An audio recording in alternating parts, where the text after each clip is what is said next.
Hi Glamour, I am Dove Cameron, and today I'm going to be breaking down some of my iconic looks from film and television.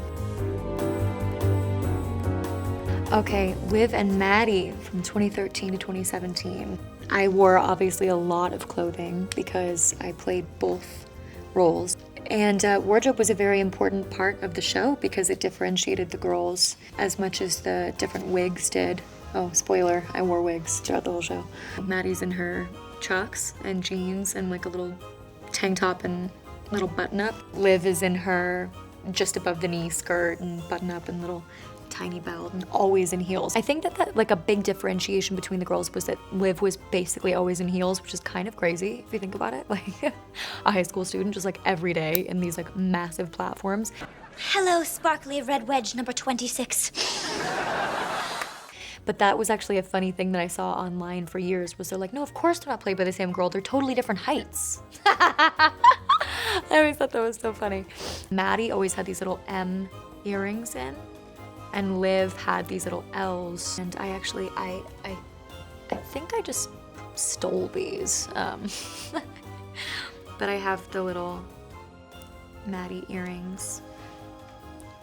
My favorite outfit of Maddie's ever was in this episode where they have to go clean the brother's room and like the sock like is like alive, which is still so stupid, it makes me laugh. And she wore like gray sweats, lime green and blue hoodie with pigtails. And it was the first time that Disney Channel had ever let Maddie have her hair like not in a ponytail or straight down. And we were so excited. Me and the producers were like, this is a new era. And then they watched it back and they were like, never again. And then of Liv, I think it's in the finale, she wears this like multicolored backless, I think, like rainbow little tea dress. I feel like it was like Ted Baker maybe. And we got away with it only because it was the finale. And I was like, please let me wear this like kind of beautiful, more sophisticated dress. It was like, you know, it was like pushing the limit for Disney. But I remember thinking it was just the most beautiful thing at the time. Barely Lethal. So this was a movie that I did with Haley Steinfeld back in 2015, which feels like crazy to say. I shot this one in Georgia, and it was my first like feature film that I did. Yeah, costuming was very important on this one, and it was just fun because these were like, we were playing very real, normal people, and it was one of the first times that I had done something that felt not so heightened, you know? I'd come from such like a heightened world with Disney and the theater in my background and music. And Liz Larson, the character that I played, was a very like normal person. And I remember being so excited to wear like jeans and a t-shirt. One fun thing is that I wore some of my own clothes in that. And there's a scene where she's wearing my grandfather's red flannel, and it is the Wallace family plaid. I wear it for like a good amount of the film with like a loose pair of jeans. And I remember telling my granddad about that and he was really stoked about that. Descendants, this one's fun. The costuming in this franchise, I would say, is like almost like another lead character. And our costumer, Karasan, is a genius. I think what people don't know about the costumes in Descendants is that they are so like one of a kind and couture that the stuff that you're seeing us wear, there was only one of. These jewels and things like that, like they're being pressed on 2 minutes before we go on set, and we're dancing in 115-degree heat outside and jewels are flying off. There's a dress in Descendants 3 when, spoiler if you haven't seen it, Mal gets proposed to. Will you marry me? It's like canvas, like it was like, I want to say the dress was like 30 pounds maybe of like heavy canvas. And it doesn't look like it, but it was hand painted, this like dragon, this kind of like abstract dragon on it. And then also this pair of pants that I had that were doubles for my regular hero pants that had to be painted. You would stay an hour or 2 hours later if it was painted on you, because then they would have to repaint it on your body and it would have to dry.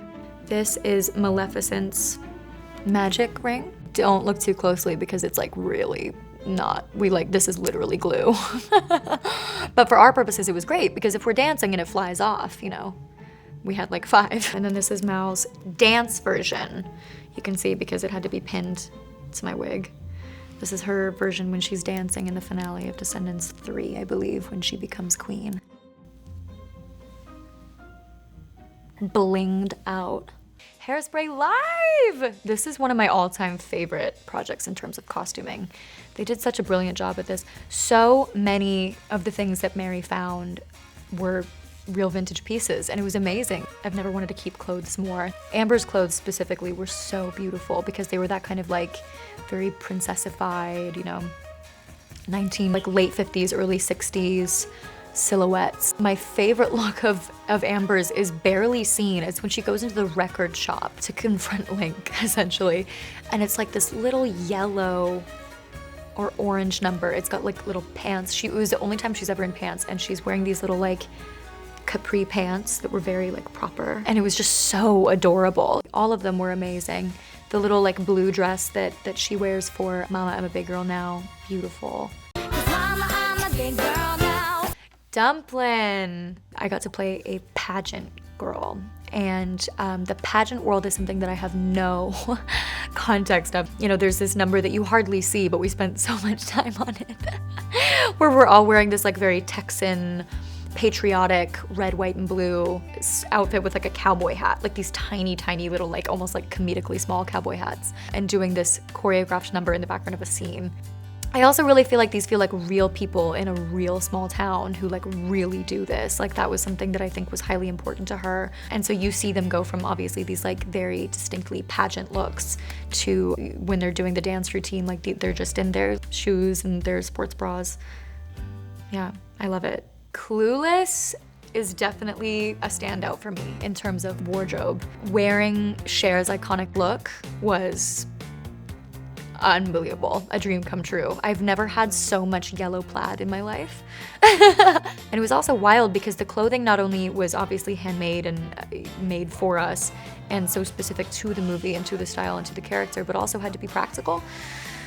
Cher is off stage probably a solid 45 seconds throughout the whole show. And so the costumes had to be tearaway and like Velcro, but to the most insane degree. The costume changes were literally full costume changes in like 9 seconds. They were very heavy. Actually, what I will say was that they were unbelievably heavy, and I lost about 10 pounds in sweat every night. But yeah, so fun, unbelievably fun.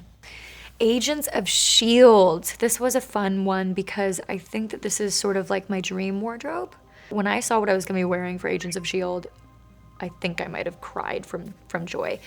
Ruby Hale's look with these shoulder pads and like the extreme waist, like she's snatched, but in like a full-blown like bulletproof fighting suit. What more could you ask for?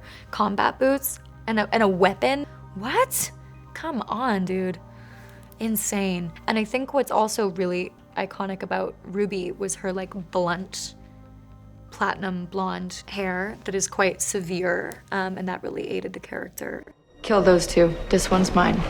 Also, it has always been my dream to play a character that had a thigh strap with a knife in it. Like that is like something that I've like written in my journal to manifest. Doing action sequences in these kinds of like suits is really difficult. I won't lie, because they're so thick.